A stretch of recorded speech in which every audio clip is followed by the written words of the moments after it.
I don't know. Men just disgust me.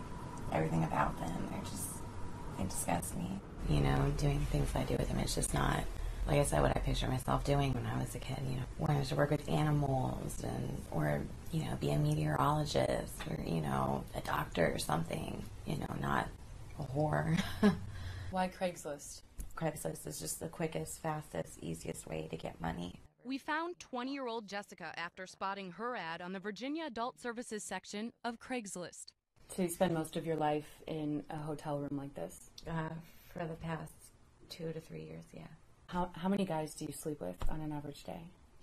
3 to 5 on an average day. How much money is that?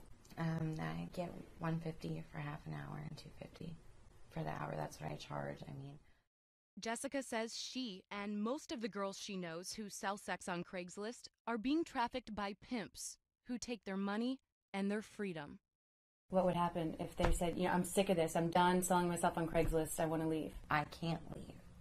I cannot leave. I'm his.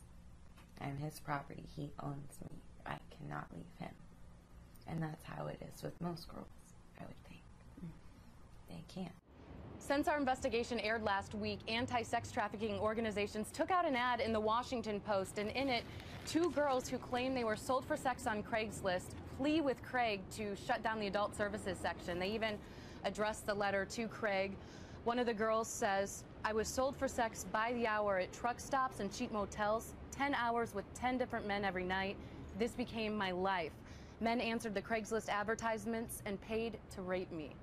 Another one of these girls was underage when she was being sold on Craigslist, and she writes, Dear Craig, I'm MC. I was first forced into prostitution when I was 11 years old by a 28-year-old man. I am not an exception. So Craigslist CEO Jim Buckmaster wrote a response to the Washington Post ad. He wrote this blog. Buckmaster says Craigslist is anxious to know that the perpetrators in these girls' cases are behind bars. He asked the advocates to email him the police reports so Craigslist can improve preventative measures. CNN has seen the police report for the so-called AK. MC is still a minor, so her records could not be released, but 2 sources tell us they have seen her arrest records for prostitution.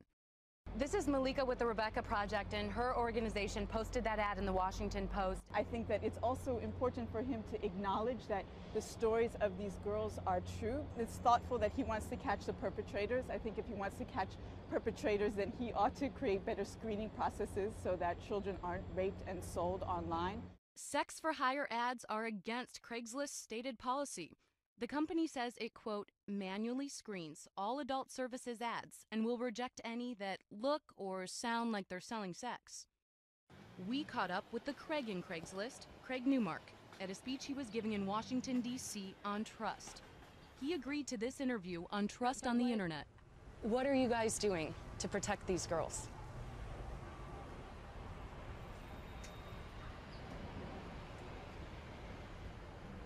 You guys say in the blog that you'll remove any ad that looks like the person might be suggesting they're going to offer sex.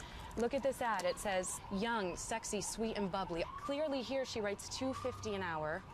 I mean, what do you think she's selling in her bra and underwear? A dinner date? And she's in her bra and underwear. Have you reported what are you guys this doing? to us? But you guys say you screen all these ads manually in your blog. I don't know what this is. But in Jim Buckmaster's blog, he says these are being screened. Have you reported this to us? Why do I have the responsibility to report this to you when it's your website? You're the one posting this online. Under the Communications Decency Act, Craigslist is not liable for what users publish on its site. But if Craigslist knows it's happening and vows to stop it, why do they allow it to continue? Victims' advocates say it's about one thing: money. The internet research firm AIM Group projects the site will make $36.5 million, a third of its total revenue, from the adult services ads this year. After our first story aired, we were contacted by Craigslist CEO Jim Buckmaster, and he sent CNN this response. He says, Craigslist is vigilant in barring child sex ads and prominently features anti-trafficking and exploitation sites. He also says, quote, we will continue to work tirelessly in tandem with law enforcement and key nonprofits to ensure that any of these victims receive the assistance they desperately need and deserve. Amber Lyon, CNN, Washington.